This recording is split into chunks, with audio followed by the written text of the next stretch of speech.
Aujourd'hui nous allons voir comment fonctionne un électrolyseur au sel et comment surtout on le gère.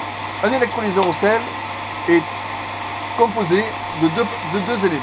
Le premier est le coffret de contrôle de l'électrolyseur et le deuxième est la cellule pour produire le chlore. Pratiquement tous ont la même manière de fonctionner, c'est-à-dire qu'on a un coffret électrique et une cellule d'électrolyse. Même si leur packaging est différent, le fonctionnement est le même. On a également une prise de température qui est ici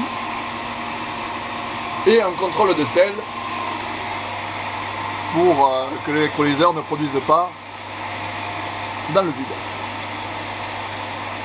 L'électrolyseur au sel envoie de l'électricité dans cette cellule et cette électricité fait que ça produit une électrolyse. L'électrolyse transforme le sel en deux particules, une particule de chlore et une particule de soude. La particule de chlore vous permet de désinfecter le bassin. La particule de soude va faire augmenter légèrement le pH de votre piscine. C'est pour ça que généralement, lorsqu'on installe un électrolyseur au sel, on installe un régulateur de pH. Que vous voyez ici, avec un bidon de pH liquide. Donc, il faut savoir que l'électrolyseur fonctionne avec la filtration, est asservi à la filtration. Quand la pompe de filtration fonctionne, l'électrolyseur fonctionne. Si la pompe fonctionne 24 heures sur 24, l'électrolyseur fonctionnera 24 heures sur 24. Et ce, quel que soit le taux de chlore dans votre piscine. Et c'est là qu'il y a un problème. C'est là que vous êtes obligé, vous, une fois par semaine, de contrôler votre taux de chlore dans la piscine. Car si votre taux de chlore est faible ou si il est élevé, le producteur de chlore dans l'électrolyseur produira toujours du chlore. Attention, l'électrolyseur au sel est en gros un producteur de chlore, entre guillemets, naturel. Ce n'est en aucun cas un régulateur de chlore. Donc, que le chlore soit bas ou haut, l'électrolyseur produira. Donc il vous faut, vous, gérer cette production pour votre confort de baignade et les conforts de baignade de vos proches.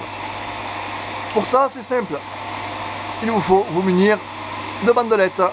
Voilà, sachant que les tests en gouttes ne se fournissent plus car ils sont considérés comme cancérigènes et donc vont être au fur et à mesure retirés du marché. Sur cette bandelette là, vous le verrez sur une autre vidéo comment on s'en sert.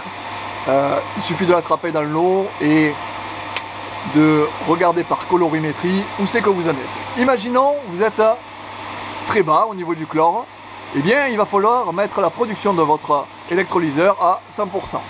Tout simplement en appuyant sur les boutons plus ou moins. Tous les électrolyseurs sont à peu près pareils.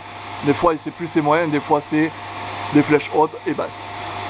Des fois c'est de 10 à 100%, des fois c'est de 1 à 10. Sachant que c'est de 1 à 10 et 10 à 100%. C'est la même chose. Là ici j'ai un bon taux de chlore, donc je vais le laisser en production à 50, 60, 70%. De manière à ce que ça continue à produire. Maintenant, si on disait que si votre chlore était bas, donc à 0, je vous conseille quand même également de faire un traitement de choc de manière à remonter le taux de chlore entre 1 et 3 ppm. C'est très important car l'électrolyseur lui seul ne pourra pas remonter complètement votre taux de chlore dans la piscine. Prenons l'éventualité où le taux de chlore est trop élevé. Eh bien, l'électrolyseur, lui, il n'en a rien à faire. Il va continuer à produire. Donc c'est votre rôle à vous, par rapport à vos bandelettes, c'est votre rôle à vous de baisser la production ou de l'augmenter selon le besoin de votre piscine. Voilà le fonctionnement de l'électrolyseur. C'est assez simple, mais il suffit de comprendre la logique pour éviter des désagréments. Enfin, sachez une chose importante, c'est que lorsque vous avez soit un volet, soit un abri de piscine, l'électrolyseur doit fonctionner beaucoup moins. C'est-à-dire que si on couvre la piscine, l'électrolyseur doit être réglé sur 10%.